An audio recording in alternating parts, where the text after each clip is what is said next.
Hi and welcome to Cooking from Scratch. In this video, we're going to be making beef stew. So to start, we're going to take a pan and we're going to heat it to medium-high heat. I'm going to add a couple tablespoons of olive oil, and then I'm going to add about a pound to a pound and a half of cubed beef. Use any cut for this, but I like to use the beef stew. Beef comes out a little more tender and it has a little extra fat in it, which adds a little juice to the beef stew and makes for a nice finished product. And then we're going to cook our beef for a couple minutes. We want to make sure it's all cooked on the outside. It can be a little raw on the inside. We'll finish cooking when you add it to the stew later on. Now we're going to keep all of these little beef bits that have cooked in the bottom of the pan.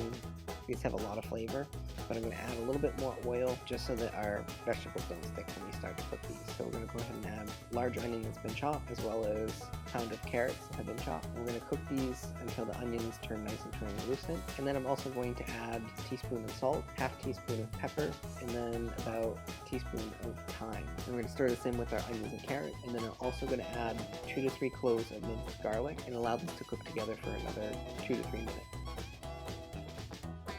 Then I'm going to add a cup of flour, and I'm going to allow this to cook off for a minute or two, and I'm going to scrape the pan as I'm constantly stirring the flour. And then we're going to add 8 cups of beef stock, and we're going to add this slowly so that the flour that we just added is not going to turn into these big clumps.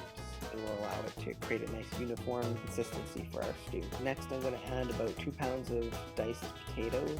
I like to parboil my potatoes just so they need a little less time to cook in the beef stew, and also par-cook them in the microwave by cooking them for about 4 to 5 minutes in small batches and then adding them directly to your stew. Once our potatoes have been added in, I'm going to add our cooked beef to our beef stew, and then we're going to turn our attention to making some dumplings. So to make the dumplings, we need 1 3/4 cup of flour. And to that, we're going to cut in about 2 tablespoons of butter. And we're just looking to break the butter up into the flour so they're about pea-sized pieces. And then we're also going to add 3/4 cup of milk, as well as 2 teaspoons of baking powder, half teaspoon of salt, 1/4 teaspoon of pepper. And if you'd like to add any herbs, you can go ahead and add that as well. And we're going to stir this all together. It's going to be a pretty thick but very wet dumpling mixture. And I'm just going to drop these by spoonfuls on our beef stew as it simmers. And then I'm going to cover it and let it simmer for about 20 to 30 minutes.